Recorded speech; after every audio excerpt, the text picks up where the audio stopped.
All right, let's just dive right into this. Welcome to today's Explainer, where we're unpacking a really unbelievable, completely stalled weather pattern that is currently gripping the entire country.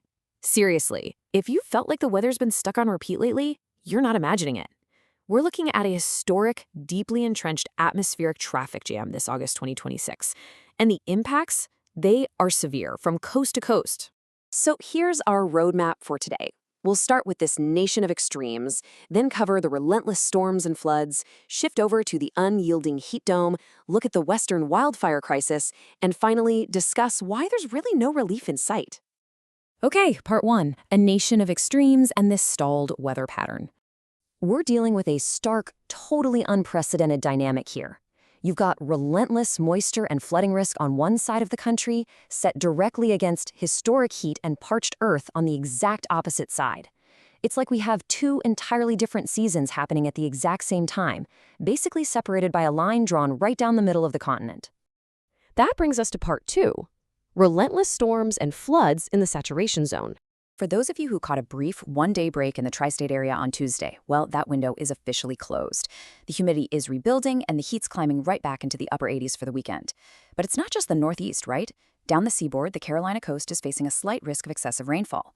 Down on the Gulf Coast, the southerly flow has resumed at a steady clip, setting the stage for massive rain accumulation. And out in the Midwest and Ohio Valley, renewed storm activity is just piling heavy rain onto ground that hasn't had any time to dry out from last week's floods. But here's the real kicker.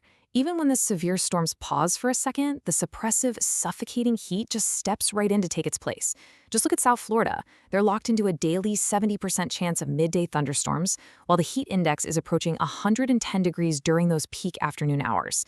There's literally no relief valve for this region right now.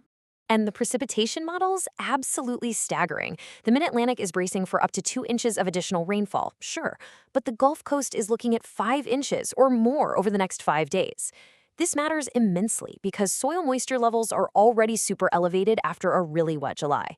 When the ground is basically a sponge that can't take another drop, localized flooding isn't just a risk anymore, it's a guarantee.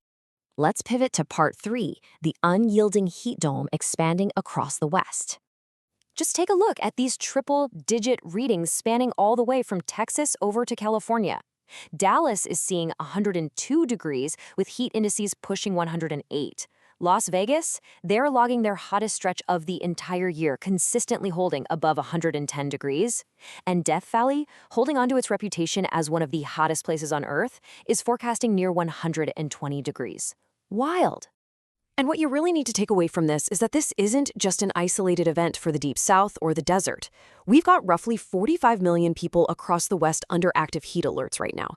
The heat dome is actively pushing north and east, driving temperatures into the upper 90s and near 100 degrees as far north as Wyoming, Montana, and the Dakotas. And this is triggering critical red flag fire warnings across the high plains.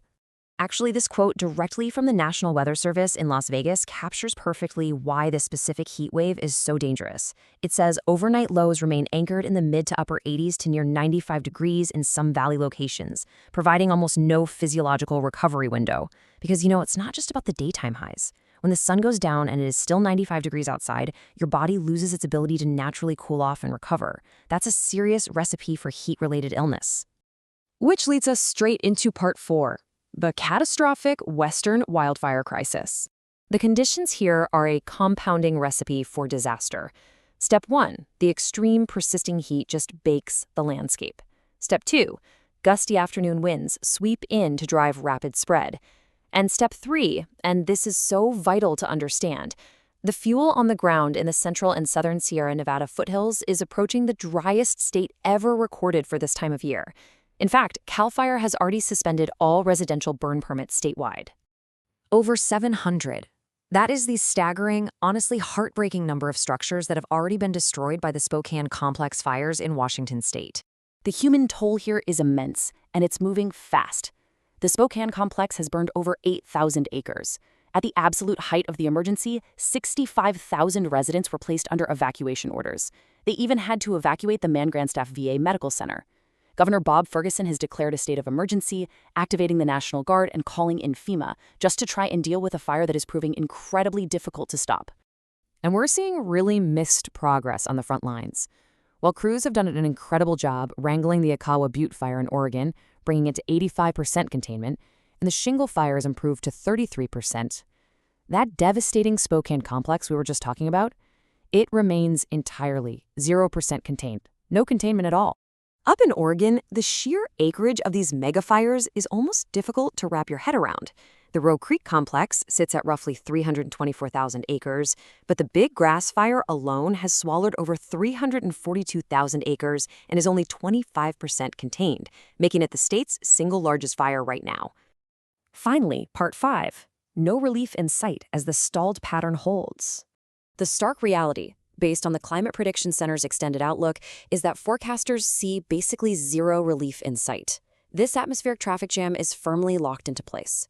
The Northeast is going to see above-normal temperatures and precipitation through at least August 10th. The Southeast expects no pattern change before the middle of next week. In Texas, that upper-level ridge is going nowhere, offering absolutely no meaningful rain. And in the Pacific Northwest, where they desperately need it, there is no significant rainfall showing up in any model guidance through at least the weekend. So I'm going to leave you with this pressing question as these historic extremes continue to unfold without a break in the forecast.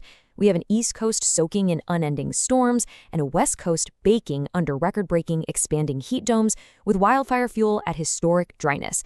How long can the infrastructure and, the landscape itself hold out under this kind of pressure?